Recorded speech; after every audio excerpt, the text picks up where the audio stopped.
Bonjour et bienvenue sur l'une de nos vidéos Comment faire, qui répondra, je l'espère, à votre interrogation du moment. Si à l'issue de la vidéo, vous avez encore des questions, que vous vous sentez perdu, n'hésitez pas à télécharger notre programme de formation qui pourrait être utile pour vous, hein. Du fait que nous soyons certifiés Calliope, nos formations sont donc éligibles au financement OPCO pour les salariés, au financement FAF pour les indépendants, et même certaines de nos formations étant certifiantes, eh bien, elles sont éligibles au CPF, compte personnel de formation. Voilà, je vous laisse découvrir la vidéo dès maintenant. Alors là, on va voir comment créer et personnaliser vos collections, vos rapports de A à Z. La première des choses, vous vous rendez dans Rapport, du coup, et vous allez aller dans Bibliothèque. Ici, vous avez les collections qui sont activées, ou pas d'ailleurs, sur votre site. Et donc les collections, pour rappel, ça correspond à ce que vous voyez sur la gauche. On va les désactiver, nous. Allez hop, parce que j'ai décidé de me créer mes propres collections qui me parlent bien. Donc je désactive tout, tac, tac, tac, tac, tac, tac, tac. OK? Ensuite, je vais me créer ma collection, mais avant de la créer, je vais créer un premier rapport. Donc je vais ici sur le bouton bleu et je fais créer un rapport détaillé. On verra après pour le rapport vue d'ensemble. Je clique. J'ai deux possibilités. On va voir les deux d'ailleurs, hein. Soit je démarre d'un modèle vide, enfin d'un rapport vide, soit d'un modèle. On va commencer par le vide. Je clique sur vide. Là, j'ai décidé de me faire un rapport pour refléter le SEO de mon site. Alors, au passage, c'est la data d'un vieux site. Vous voyez, le site précédent, Data Driven Solution d'ailleurs, ça s'appelait. C'était plus quand j'étais en mode un petit peu plus agence que formation. Alors, on va choisir la dimension, on va mettre page de destination. Je choisis page de destination, parce qu'en général, quand on veut analyser le SEO, ça part souvent de la page de destination. Mais là, petite parenthèse, cette vidéo n'est pas faite pour vous apprendre à choisir les bons rapports, mais elle est plus faite pour vous apprendre à créer les rapports, hein. Je vous donne deux, trois petites choses que je place à droite à gauche, mais c'est pas le but de la vidéo. Donc j'ai choisi la dimension, maintenant je dois choisir la métrique. Donc quand on utilise, page de destination, vous devez vous rappeler qu'on n'utilise jamais le nombre de pages vues, on utilise davantage soit les sessions, soit le nombre d'utilisateurs. On voit la raison dans, la formation, hein. Donc avec la session, je vais choisir la métrique événement clé et je vais choisir également la deuxième métrique, taux d'événements clés par utilisateur. Touc, touc, touc, taux d'événements clés par utilisateur. OK. Je clique sur appliquer. Là, je vais avoir un rapport qui me montre donc, sur la période donnée là, heu, quelle page m'a rapporté des sessions et durant ces sessions, lesquelles se sont terminées par un événement clé. Attention, hein, ça ne veut pas dire qu'il y a eu 28 événements clés sur cette page, pour rappel, hein. Ça ne veut pas dire qu'il y a eu 28 événements clés sur cette page, ça veut dire qu'il y a 1339 sessions qui ont démarré sur cette page et durant ces 1339, 28 sont terminées par un événement clé qui n'est pas forcément sur cette page. Ça peut, mais pas forcément. Voilà. Hem et du coup là, est-ce que ça reflète mon SEO? Non, parce que j'ai peut-être d'autres sources de trafic que l'organique. Donc je vais m'ajouter un filtre. Je vais mettre source support, correspond exactement à alors mince, comme il n'y a pas eu de valeur récente, je peux pas choisir, je peux pas choisir, hem, organique. Donc ce que je vais faire, donc j'ai mis contient organique. Mais vous, quand vous allez choisir, c'est un autre type de il y a plusieurs manières de faire. Vous pouvez choisir correspond exactement à et normalement, ah bah là ça le fait donc des fois j'ai GA4 qui bug un petit peu. Malheureusement, je le vois en formation, hein, c'est pas que pour moi. Mais là, ça va vous mettre une liste de choix et vous pouvez les choisir. Bon, moi, je vais juste mettre contient organique, c'est une autre manière de faire, donc c'est bien de le voir aussi. Hop, je mets contient organique. OK? Et comme ça, j'ai mon SEO. Là, c'est uniquement les valeurs, SEO, on va dire. Voilà. J'ai mon rapport et maintenant je peux l'enregistrer. Donc je vais en haut, hop, et je vais marquer, SEO. Alors je peux aussi m'ajouter des graphiques. Vous voyez que là, il a choisi lui-même, hein. Déjà, je peux me les enlever si je veux, sur ce rapport, ces graphiques. Vous voyez? Je pourrais m'en choisir d'autres. Et ici, ça vous demande les fiches récapitulatives. Alors, en fait, les fiches récapitulatives, ça vous servira pour créer vos rapports vus d'ensemble, mais on le voit après, pas tout faire d'un coup. À ce stade, j'ai un premier rapport et je vais aller le glisser dans, ma collection. Alors je vais créer une nouvelle collection que je vais appeler formation, collection sans titre, je vais l'appeler formation. Créer un thème que je vais appeler acquisition, dans lequel je mettrai tous mes rapports en rapport avec l'acquisition. Je pourrais créer d'autres thèmes, hein. Alors mon rapport, je me rappelle plus comment je l'ai appelé. Je crois que je l'ai appelé SEO avec ma mémoire de petit poisson. Voilà, c'est bon. Hop, je valide. Je l'ai glissé, hein, comme vous avez pu voir. Maintenant, je fais je hop, je vais activer ma collection. Voilà, elle apparaît là. Maintenant, je vais créer un deuxième rapport en utilisant un modèle. Donc je vais créer un rapport détaillé et là, je vais analyser mon trafic, par exemple. Donc je vais prendre acquisition de trafic. Là, bah, le rapport, il est déjà tout fait, mais comme j'ai déjà dit, on se retrouve avec plein de métriques poubelles. En tout cas, moi, que j'appelle poubelles, qui font du bruit pour rien. Moi, ce que je fais quand je prends un modèle, c'est que je supprime toutes mes métriques poubelles. Désolé pour elles, hein. J'espère elles y verront rien de personnel. Hem Et je vais utiliser mes métriques. Donc là, je vais pas utiliser session, je vais plutôt utiliser, nombre total d'utilisateurs, parce que c'est quand même ça qui m'importe. Là, je vais, bah, réutiliser mes métriques clés, c'est-à-dire événements clés et taux d'événements clés par utilisateur. Hop, j'applique, hop,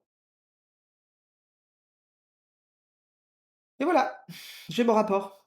Il est beaucoup plus clair, il est beaucoup plus clean. Tout réside sur qu'est-ce que contient événement clé. Là, en l'occurrence, ça contient mes leads. Encore faut-il avoir réussi à capturer ces leads. OK? Évidemment. Et d'ailleurs, je pourrais très bien utiliser non pas la métrique événement clé, mais la métrique directement generate lead, puisqu'elle existe.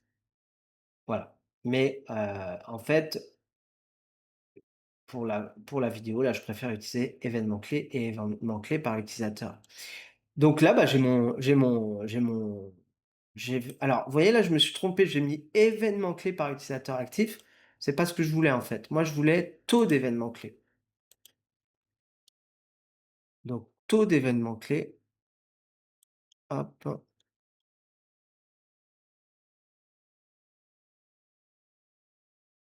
comme ça, avec un taux, on voit tout de suite mieux les choses. Voilà. Et là, donc sur mon trafic de l'époque, bah, vous voyez, on a des belles, disparités normalement.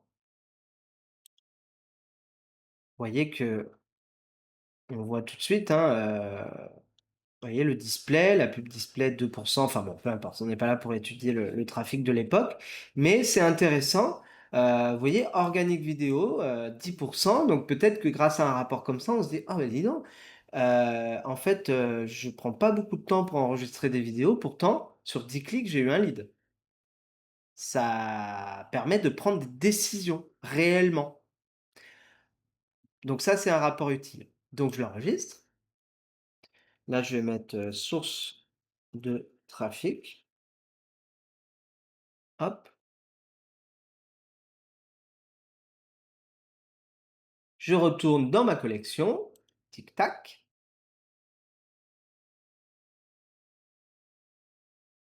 modifier. Là, je vais aller mettre trafic. Bon, je sais pas c'est lequel, a priori, je pense que ça doit être celui-là. Hop. Peu importe, c'est pas le sujet. Et là, vous voyez, attention, ce bouton, il est pas très UX, parce qu'il propose 2 choix: enregistrer en tant que nouvelle collection ou enregistrer dans la modification actuelle. C'est évidemment le premier que je veux. Ça correspond à enregistrer ou enregistrer sous. Voilà, il est pas très UX en général, ce bouton. Voilà, et maintenant j'ai mon deuxième rapport qui a été, créé. On va voir maintenant comment créer un rapport vue d'ensemble pour le mettre en haut, qui mettra donc un récapitulatif de ces 2 rapports. Alors, comment ça fonctionne les rapports vus d'ensemble? Tout d'abord, il faut que vous ayez des fiches liées à vos rapports. Donc, si je vais dans source de trafic, je pense que je dois avoir des fiches parce que comme j'ai utilisé un modèle, il y a déjà des fiches de base. Donc, si je clique ici, j'ai directement des fiches. Voyez? Dans le modèle de base, il y a déjà une fiche qui est associée à ce rapport. Donc, ça sera la fiche session par groupe de canaux. Je peux m'en ajouter une autre. Créer une fiche et je vais choisir par exemple, campagne de la session. Ça permet d'avoir une autre visualisation. Je peux m'ajouter plusieurs dimensions, plusieurs métriques, hein. Hop, là je vais mettre événement clé et je vais mettre, par exemple ce type de rapport.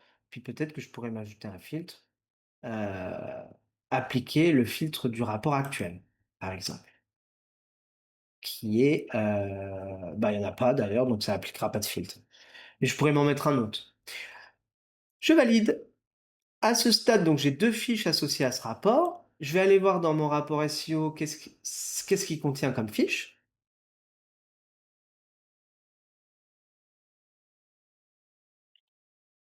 Vous voyez qu'il n'en contient aucune parce que j'ai créé le rapport de vide, hein, donc en général, il y a pas de fiche, associée. Enfin, c'est pas en général, c'est tout le temps. Donc je fais ajouter une destination, ajouter une dimension, je mets celle-ci, il y en a qu'une de toute façon.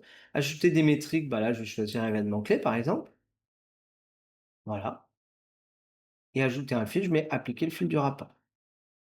Ce qui est plutôt, sain en général, parce que si on applique un filtre au rapport, bah, c'est un peu logique que la fiche ait également ce filtre appliqué. Alors j'ai l'impression que ça a pas marché, pour une raison que j'ignore. Ah oui, j'avais pas choisi le graphique, c'est pour ça que ça avait pas marché. Hop, et je valide. J'ai ma fiche, j'enregistre et maintenant, je n'ai plus qu'à créer mon rapport vue d'ensemble qui va être très, très simple, je vais vous montrer. Je suis retourné donc dans bibliothèque, créer un rapport, vue d'ensemble et là, il va falloir que j'ajoute et je trouve franchement que c'est pas très pratique, hein. Il va falloir que j'ajoute les fiches précédemment créées dans mes rapports détaillés. Le problème, c'est qu'on s'en rappelle pas trop, donc il faudrait vous ouvrir un onglet, séparé pour voir le nom de vos fiches exactes. Bon, là, c'est pas trop le sujet. Je vais choisir un peu, n'importe quoi, j'espère que vous m'en voudrez pas. Ça correspond pas forcément aux fiches que j'ai créées, mais bon, peu importe et du coup, hop, je choisis ça, par exemple. J'enregistre, donc je vais l'appeler, acquisition. J'enregistre. Maintenant, j'ai plus qu'à retourner dans ma collection. Touc touc touc. Je choisis ici mon rapport que j'ai appelé, ah bah non, je l'ai appelé acquisition. Hop, il vient en haut là, il y a qu'une place, hein, comme vous pouvez voir. Vous voyez, si je veux en mettre un autre, je peux pas. Il y a qu'un rapport vu d'ensemble, hein. Contrairement au rapport détaillé, j'enregistre, hop, et j'ai désormais mon rapport vue d'ensemble dans ma collection. Voilà, c'est pas plus compliqué. Encore une fois, toute la difficulté se passe pas dans la création du rapport. Une fois qu'on a vu comment ça fonctionne, bah, c'est assez simple, hein. Alors je sais pas combien de temps on est là, mais à mon avis, à 14 minutes de vidéo, voilà. Mais par contre, c'est beaucoup plus compliqué de savoir qu'est-ce qu'on cherche, pourquoi on veut telle data et qu'est-ce qu'on fera de cette data.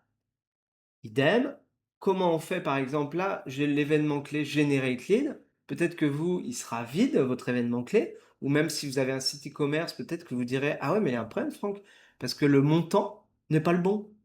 Peut-être que vous direz: «Ah mince, il n'y a pas la marque de nos produits». Bah, ça veut dire quoi? Ça veut dire que quand votre site envoie des informations à GA4, il les envoie pas ou alors il les envoie mal.